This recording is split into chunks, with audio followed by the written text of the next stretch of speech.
but from a calculated speculation, I don't know that I've ever seen a better one. And if you feel, I don't want to call it gambling, but it is a speculation. If you feel, as I do, that the odds of it happening, at least the ratios correcting, the law of averages, a regression to the mean coming into the fold, it's to me as good. It's a trade of a generation, maybe. It's a trade of a decade. I don't know how else to say it, because you don't get opportunities like this very often, where a double would be just returning to its average. Usually doubles require massive amount of risk, and this would just be being average and getting back to what it's averaged for 200 years. So yeah, I like the trade, but it is something to ponder, and it could happen.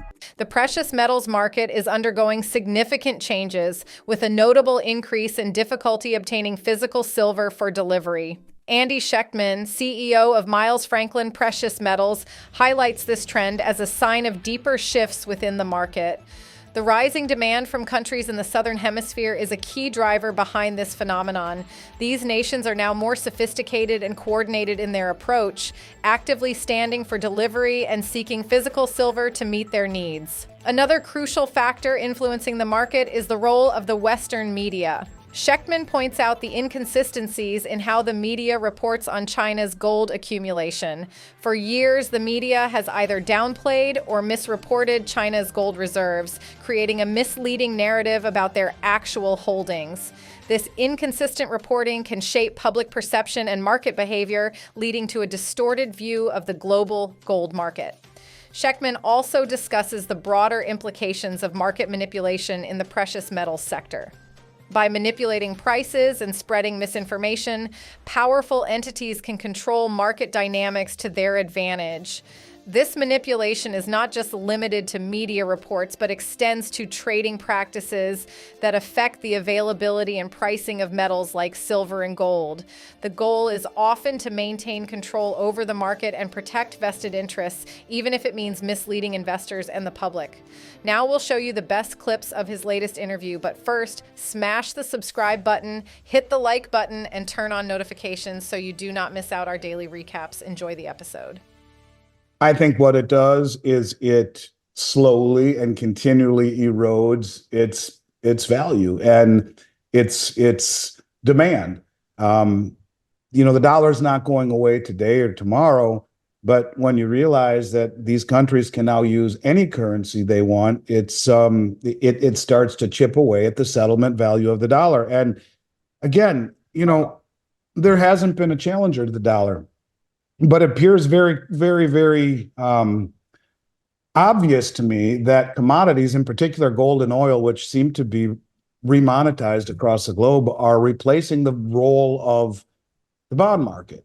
And in particular gold, but a bond that can be weaponized and stolen or confiscated the way that they're doing right now with the Russian assets and inflated or defaulted upon. I might be one of the few people that really believe rates are going way higher. I know Martin Armstrong does too, but everyone talks about rates being lowered. I see rates going higher ultimately. And, I think this is a game that,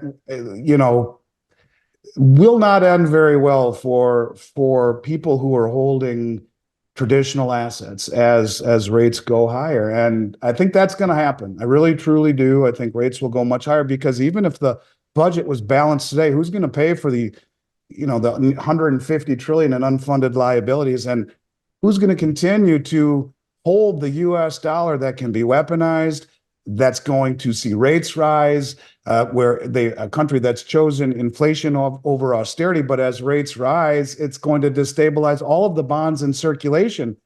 So between the issue of default, of inflation, of instability, where last year was the first year in 45 years where gold had less volatility than the bond market, a country that has chosen to weaponize its treasury market, these commodities are becoming more valuable than the currencies backing it. So yeah, I just see a period of time where countries are going to trade with local currencies with one another, and use gold and oil as a default settlement, which will continue to erode the value of the dollar in all of the trading and the settlement.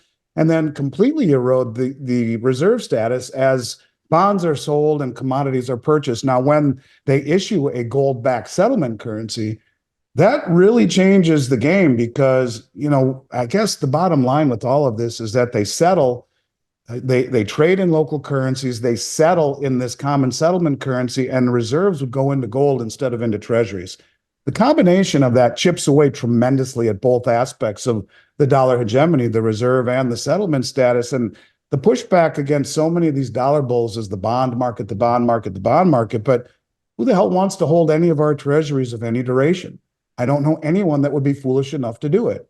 And so I think what these countries have done very quietly and very stealth, if you will, is to, in many ways, replace the bond market with gold, with oil, with commodities. As Zoltan Pozsar had said, so when you talk about Saudi Arabia no longer accepting just dollars, it only increases the lack of settlement with the dollar. And all of the gold that is being purchased and the admission by the BRICS New Development Bank that this unit that they're talking about will be 40% backed by gold only incentivizes gold to be accumulated much, much more than the treasury market. So, yeah, I think it's real. And, I could see a point in time where it becomes a massive dumping. It starts out slow. The realization becomes that the West is losing control and more nations are joining onto the BRICS. More and more nations are settling and trading in local currencies and settling in gold or a common settlement currency. That's the little by little by little, then all at once. We haven't seen the all at once, and it's who knows how far away it is, but this would light the fuse, if you will. And I think it's equally as interesting when you realize that, yes, not only did they not re-up the contract, but they turned down a meeting to the G7 and at the same time sent their finance minister to the BRICS meeting in Novograd. So in today's market recap, big silver rally of 2024 stalled. Why and for how long? The big silver rally stalled because speculators were unanimously long. The market does not reward consensus trades. The silver market will require less speculators before moving higher. Silver experienced a solid bull run in the period March to May 2024. Right before hitting silver's first bullish target of 34.70, the big silver rally 2024 stalled. Why? And for how long? Just to be clear, silver will hit $50 sooner or later. The question is when exactly. It's a matter of when, not if. Silver experienced an excessive number of speculators betting on the long side in the silver futures market. This, as said in our premium silver alerts since April, would prevent silver from moving much higher in the short to medium term. Speculators finally are giving up. Finally, they have been hit undoubtedly during those days with larger red candles. Remember, this is a futures market indicator. The leverage is insane when holding futures, so a 5% one-day decline has tremendous effects on a portfolio holding silver long futures. It's too early to get excited, but speculators leaving the arena is the prerequisite for silver to move higher. Lovely development, likely just the beginning. There will be a point in a few months where speculators will be hating silver, which is when we'll love it. Now we'll show you the best clips, but first, smash the subscribe button and turn on notifications. Enjoy the episode. Currently, God's ratio is 7-1. It was always 16-1, but man's ratio for the last 100+ years has been 42-1 on average. When you get anywhere near that number, you start trading your silver into gold. Maybe not all of it, because it would still be 6 times higher than it's coming out of the ground at, but some of it. It's a double. And I think it's very, very, very possible that we will see that. I mean, I tell the story all the time. The first YouTube video I did was 2010 with Bix Weir. It was 85-1. It was the second time in human history it'd been that high. I said, Bix, we got to do a video. And I told everyone, sell me your gold. I'll sell it to the market. You'll get 85 ounces of silver, in essence, when you factor in the premiums a little less. And within 7 months, anyone who would have done that would have only needed 37 ounces to go back with $50 silver and 1915 gold, just below its 200-year average. So it is an issue. It is something to think about. It is the one potential flaw in the argument.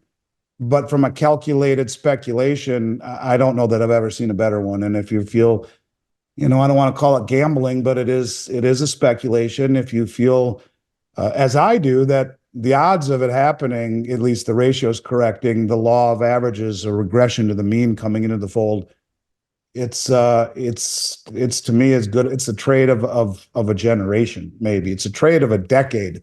I don't know how else to say it because you don't get opportunities like this very often where a double would be just returning to its average. Usually doubles require massive amount of risk and this would just be being average and getting back to what it's averaged for 200 years. So yeah, I like the trade, but it is something to ponder and it could happen. Their numbers, but I would ask, where did the 12 billion in the Ukrainian gold go that they sold? Where did Gaddafi's gold go? Where did Hussein's gold go? I'm not saying we took it, but they haven't updated their numbers in forever. And as far as I know, we are not accumulating any. But, you know, here again, going back to where we were before the art of war, are we accumulating it and not telling anyone? Is this why the U.S. Mint is so horribly producing silver eagles over the last several years? Are they stockpiling silver and don't want to tell the world? Who knows? If I were advising the U.S. government, I would certainly tell them, don't let on to how much gold you have, certainly because it doesn't do any good to let the whole world know that, yeah, we have a whole bunch, or maybe we've leased it all out. So I don't know, but I would argue they would be foolish to tell the world how much they have been buying and or accumulating. So I don't know. Guess we'll have to see. Because when you look at silver eagles, when they were up to 14, 15, 16 bucks an ounce everywhere in the country, junk silver wasn't a lot below it, 10, 11, 12, 13. And then everything, as we've talked about, corrected. Premiums went back to much lower levels over the last 6 months. And then they've come up a tiny bit. Eagles went up again. Junk silver is below all of those coins. And it was higher than all of the other sovereign coins, with the exception of the eagle, for years, 2-3 years during the pandemic. And now it's below the other sovereign coins. And, Bill Holter talks about it all the time. Jim Sinclair, I've talked about what Jim Sinclair said about the American coins and how his family is the Goldman and the Goldman Sachs, and someday there would be a confiscation that the government would not take American-made coins. So certainly you could argue American Eagles and junk silver would be the way to go on that level. But from a standpoint of value right now, basis the last 3 years comparison, it's by far the best value of any silver coin that you could buy right now, at least in terms of the way it was priced in relation to eagles and other sovereign mint coins for the last 3 years. What do you think of Andy's point? Is the East taking over the metals? Will the US dollar officially be replaced by the BRICS nations? Post in the comments section down below your honest opinion on the complex situation we're going on, and watch this video right here because you'll love it. I see you on the other side.